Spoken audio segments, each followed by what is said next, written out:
transformed into a diversity teacher when I got here. I don't know what that says about me, and I don't know what it says about Connecticut, but I now see myself in terms defined and identified in terms of my work with diversity.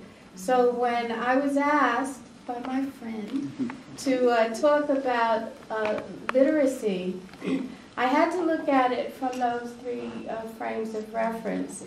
And so although the topic that I had written, and I have pages here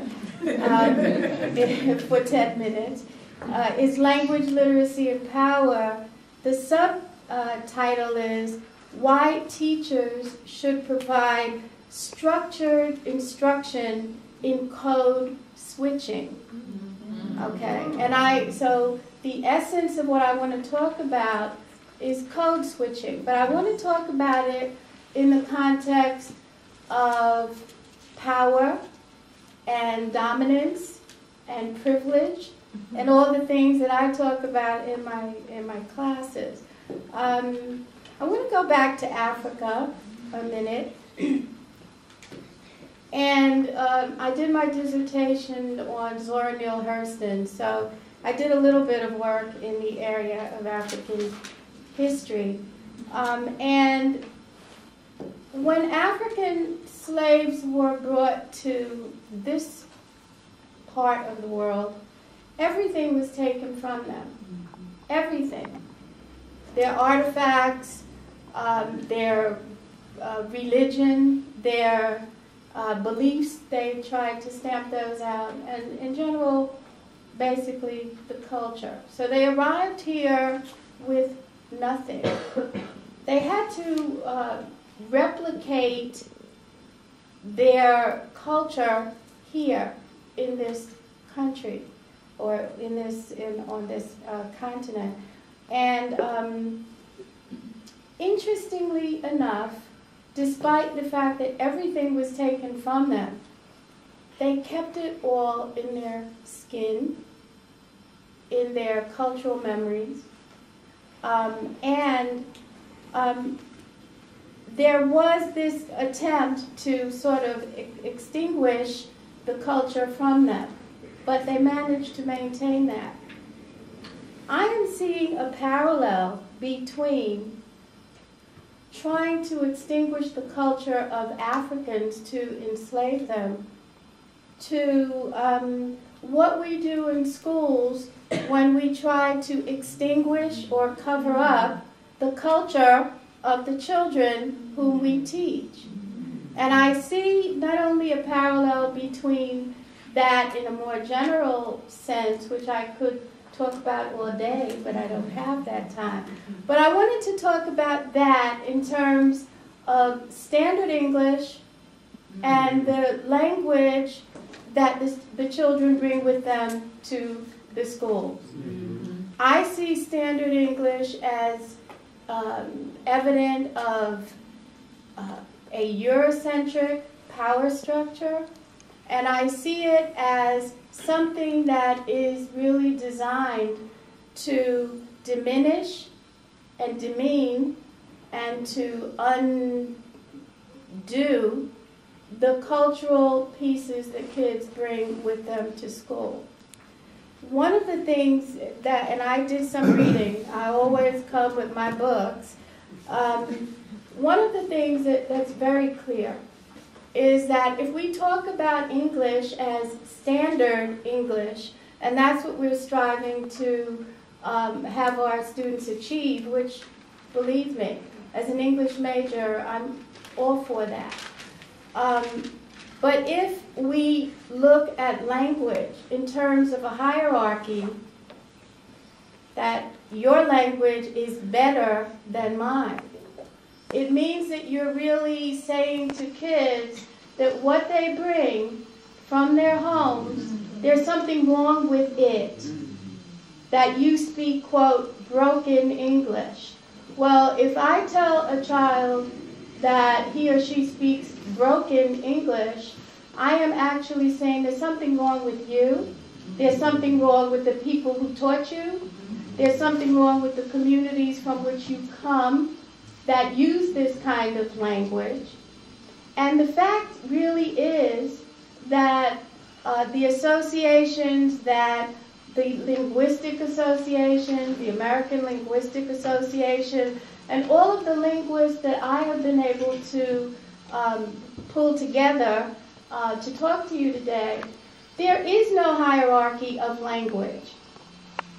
That no one who is in the field of linguistics, and I'm generalizing big time here, but there doesn't seem to be any attempt to make a hierarchy of language, which means that if I, as an English teacher or a language arts instructor, is teaching a child from the frame of reference that standard English is better than what you bring, then I am doing a disservice to the child. What we need to do as English teachers and teachers in general, language arts teachers, is help students find a way to learn both systems and to switch from one to the other as needed. And it's not enough, it is not enough for us to say, just to simply correct children. I think we need to do more than that. I think we need to make code switching an explicit and intentional part of how we teach students in a way that doesn't make them feel that what they do have and how they do speak is something demeaning. What we need to teach them is what we call cultural capital in our language of multicultural education, which is that we need to tell kids that in certain situations you need to be adept at this, and when you are here, you can be adept at that. It doesn't mean that when you're in your community, you cannot communicate however you choose. Everybody in this room, and I'm probably sure it's, includes all of the people up here, we know how to code switch. You know how to talk when you're talking to your friends as opposed to when you are going for an interview. Or you need to apply for college. And it is not enough for us to simply teach English. And I use myself as a perfect example here. And this is something that really didn't occur to me until I was preparing for today. I was traditionally taught as an English major. I read all of the American literature, British literature. I learned the grammar. When I had children, my ear would hurt if they used ungrammatical language, and I corrected them. I did the same thing in my classroom. And I taught on Long Island in a school district that was definitely considered a poor district, students who were underserved economically, and it had the entire array of social problems. And the students in my school, when they came into my class, I corrected them. I said, no, you can't say that, you can't say this. I was trying to do what I am saying now is not the way to do it. Yes, they have to learn, but not in a way that makes them feel that what they have is devalued, unvalued, unimportant, and wrong. It's just another way to speak, that's all. We need to teach them how to do it differently. And what occurred to me maybe in the last 2 days, I had a student, a male, in 7th grade, and I was a pretty tough teacher. And I remember, and he, an African American, and I remember him saying to me one day, "You're just failing me because I'm black." And I was kind of amused. I said, "Okay, look at you." And I thought of that, and I said, no, and I probably dismissed it, but I never forgot it. And in my diversity classes, I had used that. And I said, my students said this, and, I thought of it in amusement. In the last couple of days, when I was thinking about code switching, I realized something different. That student was telling me something really important, and I didn't get it then. What he was telling me is that I was failing him because he was using the language, because he valued what he brought into my classroom, and that I did not. And I was trying to extract it because I looked at it as wrong speaking. And it wasn't wrong, it was just different. And what I was trying to tell them, and sometimes successful, sometimes not successful in this, but what I was trying to tell him is that you need to control the language that will allow you access to the places that you want to go. And it's the connection of language to power and access is what I think is important for us to be aware of. And the irony for me as an African American woman is that everywhere in African and African American history and culture, language is valued by us. We love oral language, we love wordplay. It's really important, and yet our kids are not reading well and they're not writing well. And that's despite a whole cultural connection to loving language. And what we need to do is find intentional ways to make sure that kids can switch from one code to another, and that we don't devalue them because of what they bring to the classroom. The other piece, and I'll end with this, is that my work at Quinnipiac has me dealing with issues of race and class and all kinds of isms.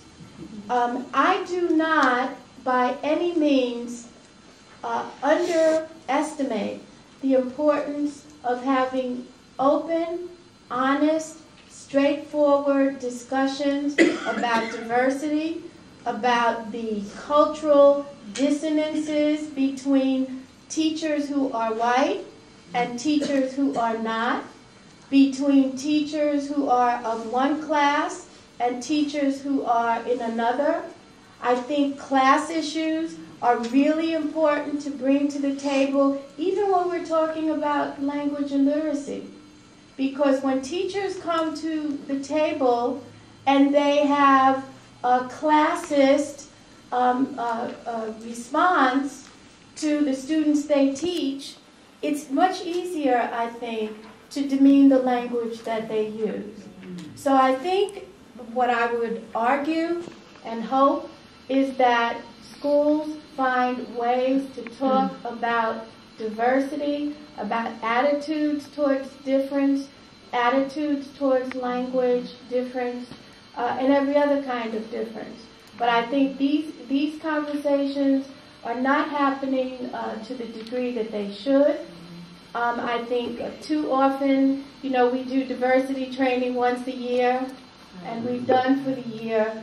And we are now in a society that is becoming increasingly diverse, and increasingly diverse in ways that we are not prepared to handle. And I'll close, and I didn't even get through the first page, but I'll close with a quote from one of the authors of the text that I use. His name is Gary Howard, and he wrote a book called We Can't Teach What We Don't Know. I think everybody should read that. But his quote is this: diversity is not a choice, but our responses to it certainly are. Thank you.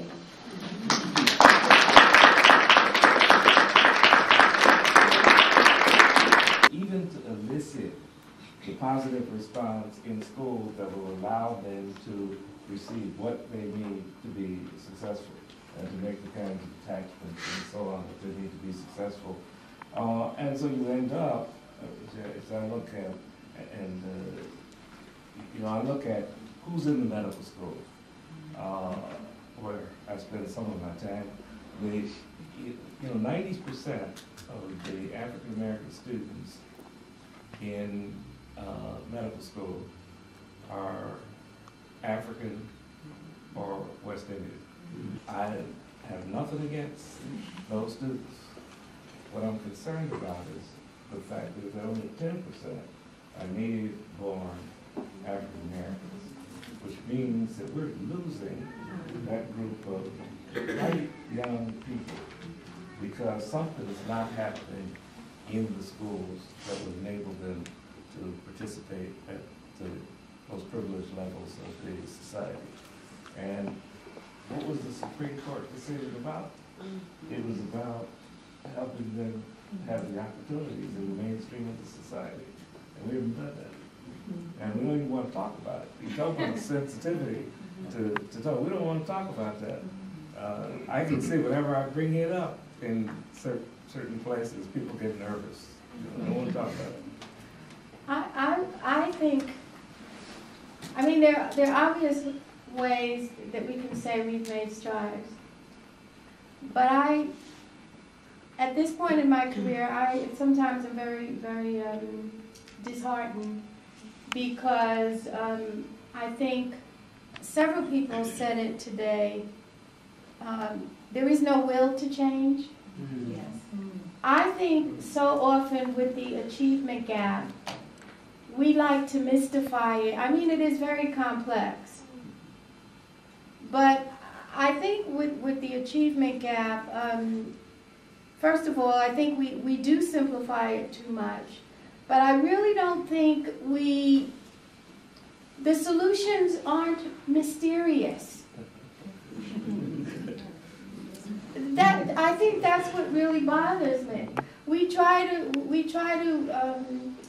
make it, something that's sacred knowledge that only educators can figure out. I mean, what we need to do to change things is, as your mother said, common sense. We know what we need to do. So I have a strong fear that we don't really have the will to change.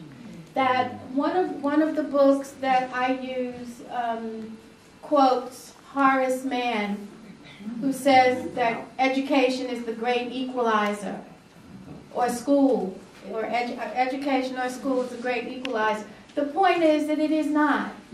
That the research shows that kids come in a strata, and what the education does over 12 or 13 years is make sure they stay right there. Those of the students who move up probably are more exceptions than not. So I'm not sure I'm in love with the system. So I'm not feeling that good. And I'm not feeling that good. I really don't think there is the will. And that statement, I think Dr. Comer made, what makes you think that people want lower-income blacks to do as well as white kids? I don't know how many years ago that was stated, but I can see that as a reality right now in terms of attitudes people have. If you look at the research, schools are more segregated nationwide than they were 10 years ago. And that tells us something. And if you put kids who are low performing and segregate them with other kids who are also low performing, again, common sense, we aren't going to make a lot of progress. You have to be in the company of people who have somewhere to go. You have to be taught by teachers who are culturally responsive to your needs, academically and every other way. And I'm not sure that's happening. Because in the state of Connecticut, right now, there is no mandate for multicultural education in teacher training, and I know that because I did NK. I just think it's going to show up more in places like the United States, because things have changed so much. You take Connecticut, which was basically an agricultural manufacturing state, not here anymore. I mean, what has happened in this country is we have taken a lot of the jobs and they move overseas. So when I was first a teacher in this state, in this city, I saw stable black families where I was a principal in Newhall at Jackie Robinson. Stable black families with fathers in the home. Yeah. And you know, those guys, some of them dropped out of school in 10th grade. But they had somewhere to go. They could go to Pratt Whitney and make a decent salary. And work some overtime on Saturdays and provide for their families with a nice little home in Newhallville with a car. And so you had that stable family there also. Our kids today don't have that option of dropping out and all, but the jobs today are high-tech jobs, which are those, I mean, he's trying to do all he can with the science, math, and technology piece, the STEM thing with the math supervisor in New Haven. Like our kids now, they have got to be prepared. They've got to look at college as an option. And we've got to find a way. I agree, and will. And try to build self-esteem in our kids and build high expectations for the teachers that are teaching them in order for these kids to survive today. And we know dropouts just don't survive. A lot of them go to jail. I mean, 65% of the people in jail are what? Dropouts. So, yeah, I believe we need to build out self-esteem and expectations about what we can do. And I believe that some teachers don't feel like they have the skills to teach some of our kids. You do have it. You do have it. And we can teach. I'm saying the vast majority of our kids we can teach if there's a will to do it. Whether we have to keep them there on Saturdays, Sundays, whatever, that's the will thing. Okay, I'm going to ask a quick question. And build on that. And I worry about this. You know, we've had school reform for 50 years. And things have gotten worse.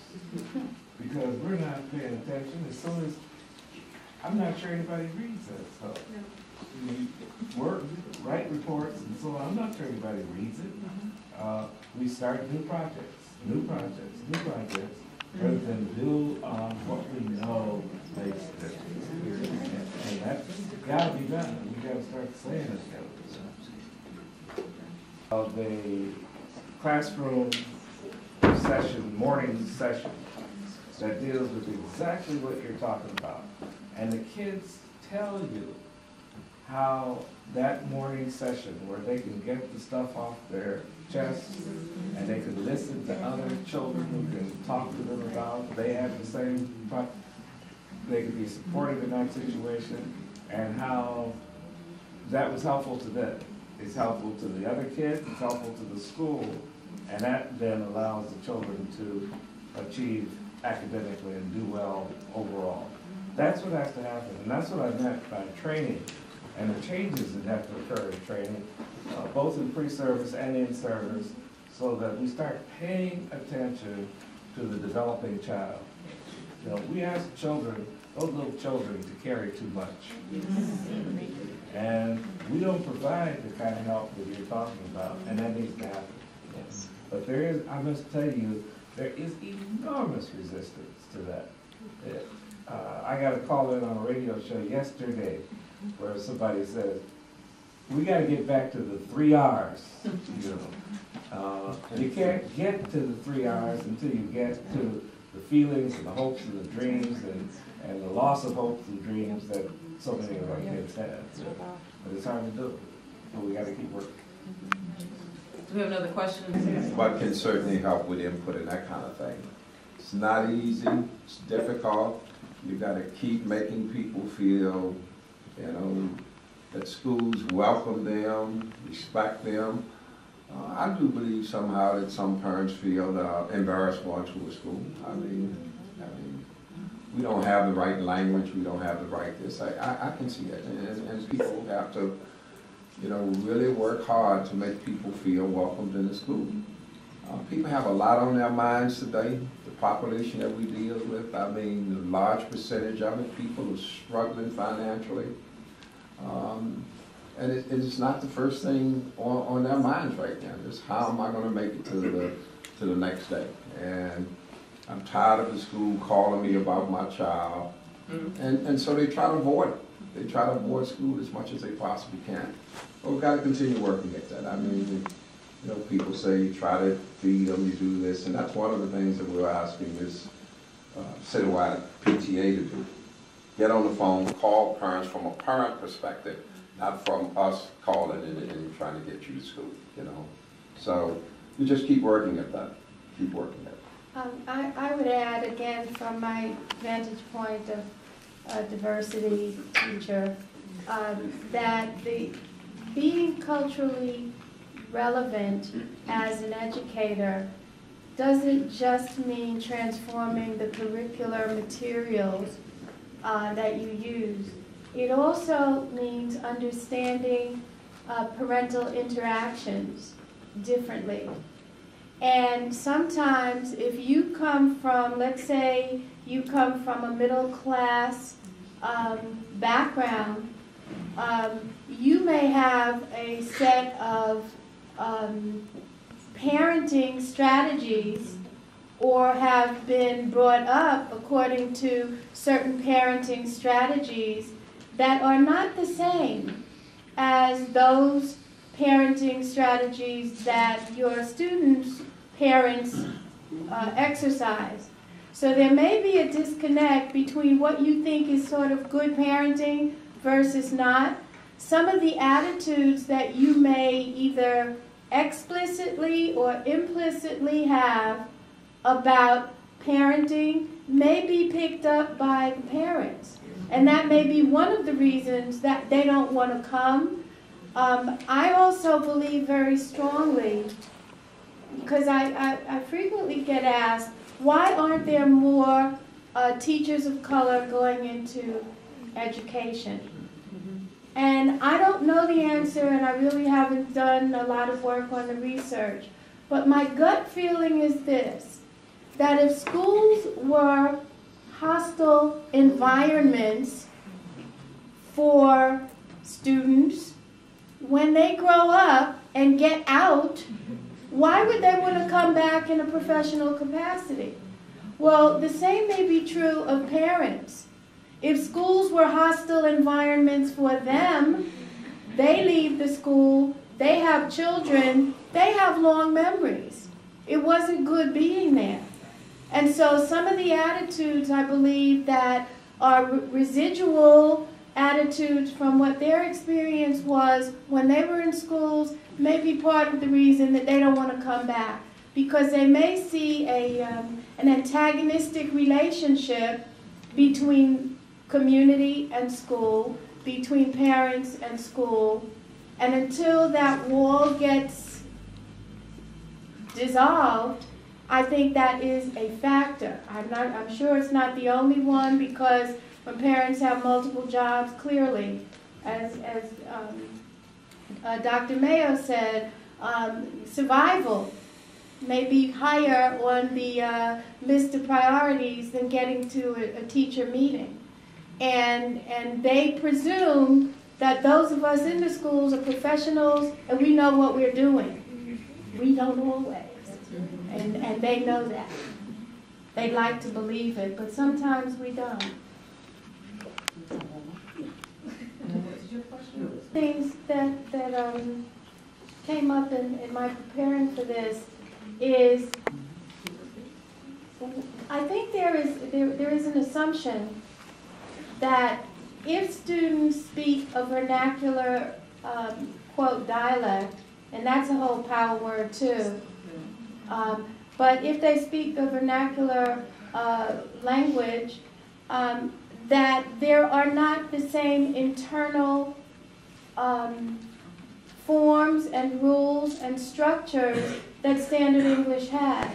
So I think we make sometimes with the assessment, we make the mistake of thinking that students really don't comprehend because they didn't get the plurals right, or the subject-verb agreement isn't right. That doesn't mean they don't understand it. It just means that we have this very fixed frame of reference in terms of what's right according to how we've been trained and what isn't. And so sometimes I think kids end up being misdiagnosed in terms of their cognitive development. I would, like I say, I'm always bringing books. I would recommend that you look at Lisa Delpit's work, Other People's Children. She spends a lot of time answering exactly that. So I would suggest. Most of us don't have time to read books like this. The university world.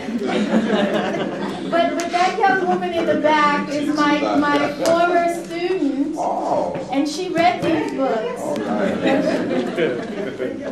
Well, thank you all so very much. Thank you, panelists, for your insight, and thank you for attending. It is great.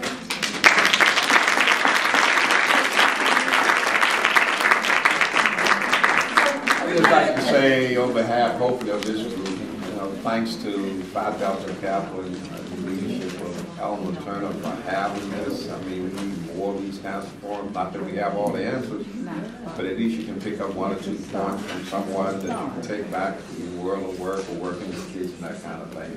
And certainly to you. Smith Evans or Evans Smith? Smith Evans. All right, so stand in for Dr. Perkins. Dr. Perkins is supposed to be, she did a good job. Give her a hand.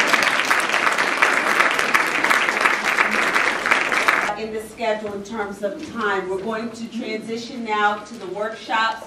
The workshop